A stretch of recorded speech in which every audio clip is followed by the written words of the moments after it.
ఒక్కసారి కొమ్మూరి గోల్డ్ కి కాల్ చేయండి. తాకట్లో ఉన్న మీ బంగారాన్ని విడిపించి మార్కెట్ ప్రైస్ కి వాళ్ళు కొనుక్కుని మిగతా డబ్బులు మీకు ఇచ్చేస్తారు. హాయ్, వెల్కమ్ టు మనం టీవీ. మనం టీవీ ఉన్నది మన కోసం. నేను మీ జర్నలిస్ట్ మనోజ్. చర్లపల్లి సాఫ్ట్వేర్ కేసులో ఎన్నో ట్విస్టులు ఇప్పుడు మనకి వెలుగులోకి వస్తున్నాయి.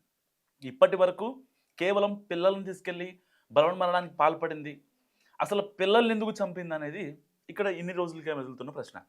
సో దానికి సంబంధించి ఇటు భర్తకి తెలియదు, అన్నకి తెలియదు, తల్లికి తెలియదు, కానీ ఎవ్వరికీ తెలియని ఒక రహస్యం ఇప్పుడు తన తల్లి ఒక బిగ్ క్లూ ఇచ్చిందని చెప్పుకోవచ్చు ఈ కేసు సంబంధించి.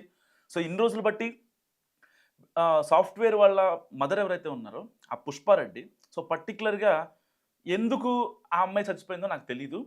సో అసలు ఇలాంటివి ఏమీ నాకు ఎప్పుడు చెప్పుకోలేదు. కేవలం డిప్రెషనా, సో అది డిప్రెషన్ ఉంటే పిల్లల్ని ఎందుకు తీసుకెళ్ళింది అని ఇన్ని రోజులు బట్టి చెప్తున్నారు. కానీ ఇప్పుడు తాజాగా తన తల్లి మాట్లాడిన మాటలు ఏవైతే నిజంగా సోషల్ మీడియాలో తెగ వైరల్ అవుతున్నాయి.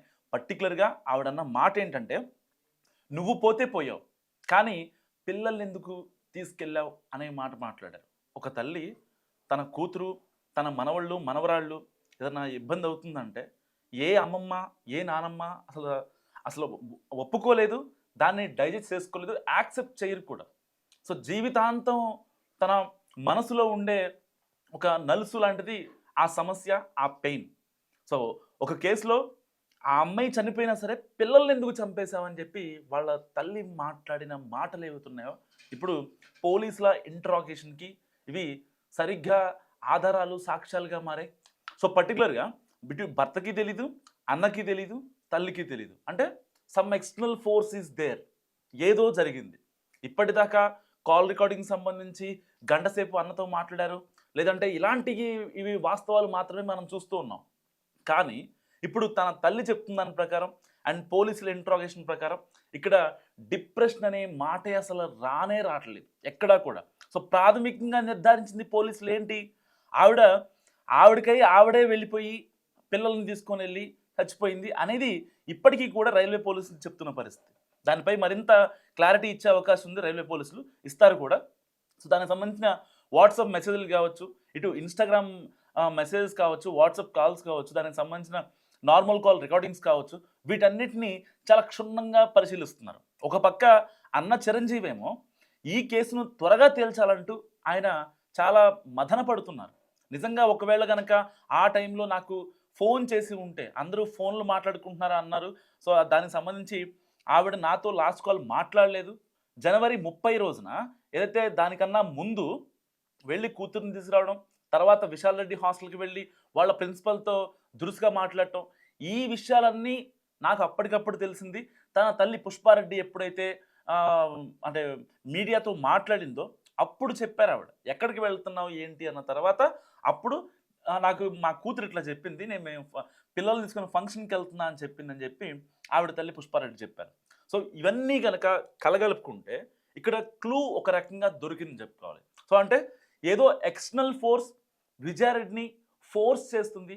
సో ఫోర్స్ చేసింది చాలా క్లియర్గా కనిపిస్తుంది. ఎందుకంటే ఆ రోజున 11:35కి కార్ పార్క్ చేయడం, ఆ స్లిప్ మీద సూసైడ్ నోట్ రాసి ఆవిడ స్టోరీ పెట్టడం, ఇటు వాట్సాప్లో కావచ్చు, ఇన్స్టాగ్రామ్లో కావచ్చు. సో ఇలాంటి కాన్సిక్వెన్సెస్లో అసలు ఏం జరిగింది, ఆ ఎక్స్టర్నల్ ఫోర్స్ ఏంటి అనే దానిపై ఇప్పుడు పోలీసులు ఫోకస్ పెట్టారు. సో పర్టికులర్గా ఆవిడ వాట్సాప్ చాట్లు కావచ్చు, వాటిపైన మరింత నజర్ పెట్టారు. గత 3 నెలలుగా ఆవిడ ఎవరితో మాట్లాడింది, ఆఫీస్ ల్యాప్టాప్కి సంబంధించిన మెయిల్స్ కావచ్చు, ఆవిడ పర్సనల్ మెయిల్స్ కావచ్చు, ఇవన్నిటిని చాలా తరోగా చెక్ చేస్తున్నారు పోలీసులు. ఏది ఏమైనప్పటికీ తన తల్లి ఇచ్చిన ఒక చిన్న హింట్ ద్వారా ఇప్పుడు పోలీసులు ఈ కేసుని మరింత క్షుణ్ణంగా మరింత లోతుగా దర్యాప్తు చేసే అవకాశం ఉంది. ఇప్పటికే అన్నయ్య చంపారు, అన్నకి ఇటు ఈ అమ్మాయికి ఏదో కొన్ని ఆస్తి తగాదాలు ఉన్నాయి, ఒక బిల్డింగ్ కన్స్ట్రక్షన్ చేస్తున్నారు అని ఇన్ని మాటలు మాట్లాడారు. అంటే మీడియాలో వస్తున్న కథలను కావచ్చు, వాళ్ళు చెప్పేది కావచ్చు, లేకపోతే ఏదైతే బిల్డింగ్ కన్స్ట్రక్షన్ అవుతుందో అక్కడ ఉండే ఆ పని వాళ్ళు కావచ్చు. సో ఎప్పుడెప్పుడు వచ్చారు ఏంటి, చిరంజీవికి ఈవిడికి మధ్యలో ఏం జరిగింది అనేవి కొన్ని మనం కథనాలు చూసాం. కానీ అలాంటి ఏమీ లేవు. సో ఫైనల్గా ఒకటి చెప్పాలంటే విజయారెడ్డి మాత్రం చాలా స్ట్రాంగెస్ట్ పర్సన్ అని చెప్పడంలో ఏమాత్రం సందేహం లేదు. ఎందుకంటే భర్త నుంచి సపోర్ట్ ఉన్నా లేకపోయినా, దుబాయ్ నుంచి డబ్బులు పంపించినా పంపకపోయినా పిల్లల్ని ఎలాగైనా చదివించాలన్న కసి మాత్రం ఆవిడలో స్పష్టంగా కనిపిస్తుంది. దీంట్లో ఏమాత్రం డౌట్ అనుమానం లేదు. కానీ ఇక్కడ ఆ క్షణంలో ఆ టైంలో కనీసం ఇక అనంతలోకాలకు వెళ్ళిపోతున్నాను అనే టైంలో ఎవరైనా సరే ఒక నోట్ కావచ్చు, లేకపోతే ఇంకోటి కావచ్చు, చాలా పర్టికులర్‌గా క్లియర్‌గా రాస్తారు. ఫర్ ఎగ్జాంపుల్ ఇప్పుడు పుత్తూరులో ఒక ఇన్సిడెంట్ జరిగింది. పద్మ అనే ఒక ఆవిడ తన పిల్లలకి మరణశాసనం రాసి తాను కూడా ఊరేసుకొని దానికి సంబంధించి వాళ్ళ భర్తని పోలీసులు విచారిస్తే కొన్ని నమ్మలేని నిజాలు చెప్పాడు. అంటే అక్కడ ఆవిడ చాలా క్లియర్‌గా రాసింది. ఏమని? లేదు, నా భర్త పలానా రీజన్‌తో నన్ను ఇబ్బంది పెట్టాడు. మా అత్త వాళ్ళు ఇబ్బంది పెట్టారు. ఇదే ఒకే ఒక్క రీజన్‌తో నేను చనిపోయానని ఆవిడ చాలా క్రిస్టల్ క్లియర్‌గా రాసింది.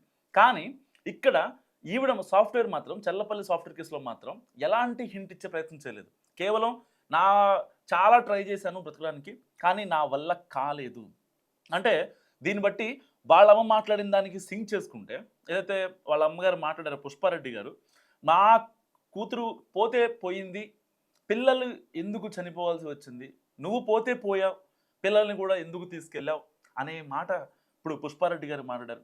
సో మరి పుష్పారెడ్డి చెప్పిన దాన్ని బట్టి అంటే ఈ చర్లపల్లి సాఫ్ట్‌వేర్ కేసులో ఇంతకుముందు ఏదో డిప్రెషన్ కారణంగా అని చెప్పి మాట్లాడుతున్నారు కదా చాలామంది. సో దానికి సంబంధించి ఇంకేమన్నా జరిగి ఉండే అవకాశం ఉందా? లేదా? అనే ప్రశ్నలు కూడా ఇప్పుడు పోలీసుల ముందున్నాయి. దీనికి సంబంధించి ఒక లోతైన దర్యాప్తు అనేది అవసరమని రైల్వే పోలీసులు భావిస్తున్నారు. ఒక పక్క వాళ్ళ అన్నయ్య ఎవరైతే ఉన్నారో చిరంజీవి రెడ్డి కూడా సో పర్టికులర్‌గా ఈ కేసుని మీరు తేల్చాల్సిందే. నా మీద ఒక అనుమానం అందరికీ ఉంది. చాలామంది నన్ను చాలా రకాలుగా పోర్ట్రే చేసుకుంటున్నారు. మీరు తేల్చకపోతే ఇక్కడ దోషిగా నేను నిలబడాల్సి ఉంటుంది. నేను నిందితుడినైపోతా అని ఇటు చిరంజీవి రెడ్డి కూడా చాలా గట్టిగా మాట్లాడుతున్న పరిస్థితి. వాళ్ళ అన్నయ్య ఎవరైతే ఉన్నారో. సో ఎవరు చంపారు? ఏంటి? అసలు ఏం జరిగిందనే విషయం నిజంగా ఆ చనిపోయిన అనంతలోకాల్లో ఉన్న ఆవిడకి మాత్రం, పిల్లలకు కూడా తెలిసి ఉండదు. ఎందుకంటే పిల్లలకు కూడా తెలిసే ఛాన్స్ లేదు. ఎందుకంటే అప్పటికప్పుడు వాళ్ళ హాస్టల్ నుంచి తీసుకొని రావటం, లేకపోతే వాళ్ళ విశాల్ ఆల్రెడీ చెప్పాడు, నాకు ఎగ్జామ్స్ ఉన్నాయమ్మా అని చెప్పినా సరే వాళ్ళ ప్రిన్సిపల్తో మాట్లాడి మరి వాళ్ళని తీసుకొని వచ్చి అక్కడికి చర్లపల్లి రావడం జరిగింది. దాని తర్వాత ఏదైతే జరిగిన ఆ బిగత జీవులుగా వాళ్ళు ట్రాక్ పైన పడి ఉండటం గమనించిన పోలీసులు వెంటనే సమాచారం జరిగింది. సో ప్రాథమికంగా అది ఒక ఆత్మహత్యగా బలవన్మరణానికి పాల్పడినట్టుగా తెలుస్తోంది. సో దాని తర్వాత కొన్ని కాన్సిక్వెన్స్ జరిగాయి. అసలు ఏం జరిగింది అనే దానిపై ఇప్పటికీ పోలీసులు ఇంకా విచారిస్తున్నారు. దాదాపుగా 9 రోజుల పాటు విచారిస్తున్న పోలీసులకి ఎలాంటి అంశం కూడా చిక్కలేదు. కానీ దీనిపై గోప్యత మెయింటైన్ చేస్తున్నారని చెప్పుకోవచ్చు ఒక రకంగా పోలీసులు. అంటే ఎలాంటి ఇన్ఫర్మేషన్ కూడా బయటకు ఇవ్వట్లేదు. ఇప్పటిదాకా ఈ చర్లపల్లి సాఫ్ట్‌వేర్ కేసులో కనీసం కాల్ రికార్డింగ్స్ కూడా ఎందుకు బయటికి రాలేదన్నది చాలామందిలో మెదులుతున్న ప్రశ్న. ఇటు అన్న చిరంజీవి రెడ్డి కూడా అదే మాట్లాడుతున్నారు పదే. ఎందుకు కాల్ రికార్డింగ్స్ బయటికి రావట్లేదు? ఎందుకు వాట్సాప్ చాటింగ్ కానీ, ఇన్‌స్టాగ్రామ్ చాటింగ్ కానీ ఎందుకు బయటికి రావట్లేదు? ఆఫీస్ మెయిల్స్ అంటే ల్యాప్‌టాప్‌లో ఉన్న ఆఫీస్ మెయిల్స్ బయటకు వచ్చాయి. కానీ దాంట్లో ఎలాంటి ఇన్ఫర్మేషన్ లేదు. సో ఫోన్ చాటింగ్ ఎందుకు బయటికి రావట్లేదు? ఆవిడ లాస్ట్ కాల్ ఎవరితో మాట్లాడిందనే విషయం కూడా ఇప్పటివరకు కనీసం పోలీసులు ఫైండ్ అవుట్ చేయలేని పరిస్థితి. లేదంటే ట్రేస్ అవుట్ చేసి బయటికి చెప్పట్లేదా? లేదంటే దీంట్లో కొంచెం కాన్ఫిడెన్షియల్‌గా మెయింటైన్ చేస్తున్నారా అన్న విషయాలు కూడా చాలా మందిలో అనుమానం వ్యక్తం చేస్తున్న ప్రశ్న. అండ్ దీనికి సంబంధించి సో చాలామంది చాలా రకాలుగా మాట్లాడుకుంటున్నారు. కేవలం ఆవిడకి డిప్రెషన్ అనో లేకపోతే ఫినాన్షియల్ టెన్షన్స్ లేవనో. కానీ కొన్ని వాస్తవాలు ఉన్నాయి దాంట్లో. ఏదైతే విజయారెడ్డికి సాఫ్ట్‌వేర్‌గా ఆవిడ పనిచేస్తున్నప్పటికీ ఒక కార్పొరేట్ ఉమెన్‌గా స్ట్రెస్ ఎంత ఉంటుందనేది వాస్తవమో, ఆవిడకి ఫినాన్షియల్‌గా టెన్షన్స్ లేవు అన్నది మాట అంతే వాస్తవం. ఎందుకంటే వాళ్ళ కుటుంబ సభ్యులు కావచ్చు, వాళ్ళ బంధువులు కావచ్చు, అన్న, భర్త వీళ్ళందరూ ఒకే మాట చెప్తున్నారు. ఫినాన్షియల్‌గా టెన్షన్స్ లేవు. చాలా ఇండిపెండెంట్‌గా ఉంటారు ఆవిడ. ఎవరి దగ్గర డబ్బులు చాచే పరిస్థితి లేదు. ఎవరి దగ్గర అప్పులు చేయలేదు. ఫినాన్షియల్‌గా చాలా స్ట్రెంగ్త్‌న ఉన్నారు ఆవిడ. ఇలాంటి నేపథ్యంలో అసలు ఆవిడ ఎందుకు బలవన్మరణానికి పాల్పడుద్ది? ఇప్పుడు ఇటు పుష్పారెడ్డి కూడా అదే అన్నారు. ఏదైతే సాఫ్ట్‌వేర్ వాళ్ళ మదర్ కూడా అదే అన్నారు. నాకు సంబంధించి అది పోయినా పర్లేదు, కానీ పిల్లల్ని ఎందుకు తీసుకెళ్ళింది? అంటే there is some external force అని ఈ డాట్స్ కనెక్ట్ చేసుకుంటే మనకి అర్థమవుతున్న ప్రశ్న. సో దీనికి సంబంధించి ఒక క్లూ అయితే దొరికింది పోలీసులకి. సో మరింత వేగంగా దీన్ని దర్యాప్తు చేస్తామని కూడా రైల్వే పోలీసులు చెప్తున్న పరిస్థితి. ఏదేమైనప్పటికీ ఒక రకంగా ఇక్కడ ఫస్ట్ క్లూ దొరికిన తర్వాత ఇంతకుముందు మాట్లాడుకున్న మాటలు ఏవైతే ఉన్నాయో చాలామంది అంటే ఈ కేసులో పర్టికులర్గా అసలు జరిగింది వాస్తవం పోలీసులకు మాత్రమే తెలుసు. ఇక్కడ ఎవ్వరికి కూడా సామాన్యులైనటువంటి వ్యూవర్స్కి కావచ్చు, లేకపోతే మనం టీవీ చూస్తున్న ప్రేక్షకులకు కావచ్చు, మనం ఎప్పుడు కూడా విజయారెడ్డి కేసులో వాళ్ళే చంపారు, వీళ్ళే చంపారని చెప్పి మనం టీవీ వేదికగా మనం చెప్పుకోలేదు. కానీ పోలీసులు ఇన్వెస్టిగేషన్ ఉంది. సో అంటే అక్కడ సిచ్యువేషన్ జరిగిన దాన్ని బట్టి మనం అనాలిసిస్ చేసుకున్నాం. నిజంగా ఆవిడ డిప్రెషన్‌కి గురైంది. అవును, డిప్రెషన్‌కి గురైంది ఆవిడ. ఫర్ ఎగ్జాంపుల్ అనుకుందాం, ఆ భర్త ఎక్కడో ఉన్నాడు. సో అనుకోని తన బాధ చెప్పుకునే పరిస్థితిలో నిజంగా వాళ్ళు లేనప్పుడు డిప్రెషన్‌కి గురవడంలో ఏమాత్రం ఇబ్బంది లేదు కదా! డిప్రెషన్‌కి గురవుతారు. సో ఇలాంటి సందర్భాల్లో చాలా విషయాల్లో వాళ్ళ మదర్ పుష్పారెడ్డి కూడా చెప్పారు. సో నువ్వు పోతే పోయావు, కానీ పిల్లల్నెందుకు తీసుకెళ్ళావని చెప్పి ఆవిడ మాట్లాడిన మాట కావచ్చు.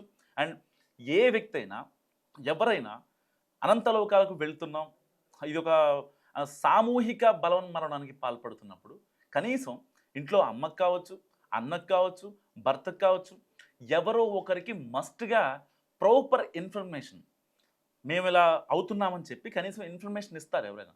సో కనీసం ఆవిడ ఇక్కడ ఎలాంటి ఇన్ఫర్మేషన్ ఇవ్వడానికి కూడా ఆవిడ సాహసించలేదు, సిద్ధపడలేదు. కానీ ఆవిడ రాసిన మాట ఏదైతే ఉందో ఆ మాట, నేను బ్రతకడానికి చాలా ట్రై చేశాను, కానీ నా వల్ల కాలేదు అని చెప్పి చాలా కరాఖండిగా దాంట్లో రాసింది.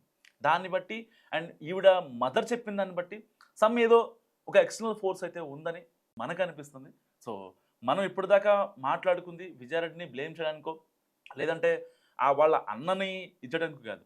సో ఇలాంటి కేసుల్లో, ఇలాంటి వాటిలో నిజాలనేవి బయటికి తెలిస్తే సో ఏం జరిగింది ఏంటనే దాని గురించి కొంతమంది మహిళలు, పెళ్ళైన మహిళలు ఎవరైతే ఉంటారో వాళ్ళు తీసుకునే కొన్ని నిర్ణయాలు నిజంగా మారుతాయి.